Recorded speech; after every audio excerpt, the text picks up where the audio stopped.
हे बघा माझे पप्पा किती खुश झाले, त्यांनी डान्स प्रॅक्टिस करतायत. तर ते डान्स प्रॅक्टिस का करतायत हे मी तुम्हाला सांगते. तर झालं असं की गणपती आले त्या दिवशी आम्ही एक गणपतीच्या गाण्यावरती दोघांनी मिळून रील काढला होता आणि त्याला जवळपास 15 ते 20 के व्ह्यूज केलेत. ही गोष्ट मी त्यांना सांगितल्यावर ते खुश झाले आणि चल अजून प्रॅक्टिस करूया म्हणून ते प्रॅक्टिस करत होते. तर नमस्कार मंडळी, मी प्रतीक्षा.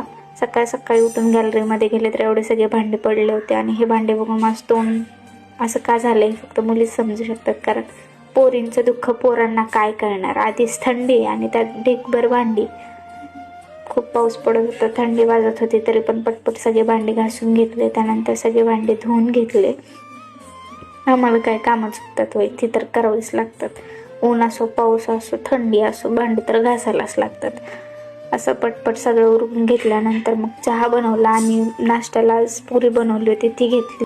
त्यानंतर अंघोळ करून रेडी वगैरे झाले आणि बाहेर बघितलं तर ही लहान मुलं खेळत होती. बहुतेक हे गोट्या खेळत होते, पण किती छान असतं ना बालपण, कुठल्या गोष्टीचं टेन्शन नसतं, काय नसतं. त्यानंतर संध्याकाळचा चहा बनवला. भाऊ आणि त्याचे मित्र मिळून हे गौऱ्यासाठी स्टँड तयार करत होते. त्यानंतर मी रिहर्सलला गेले, पण पाऊस येत होता त्याच्यामुळे आजची रिहर्सल कॅन्सल केली. त्यानंतर मग मंडळाच्या बाप्पाचं दर्शन घेतलं. त्यानंतर हे मस्त कोबी 65 खाल्ला आणि घरी येताना वडापाव पार्सल घेऊन आले घरच्यांसाठी. त्यानंतर घरी आल्यानंतर हे यांचं काम पूर्ण झालं होतं स्टँड फिक्सिंगचं. त्यानंतर काय संध्याकाळच्या बाप्पाच्या आरतीसाठी तयारी केली.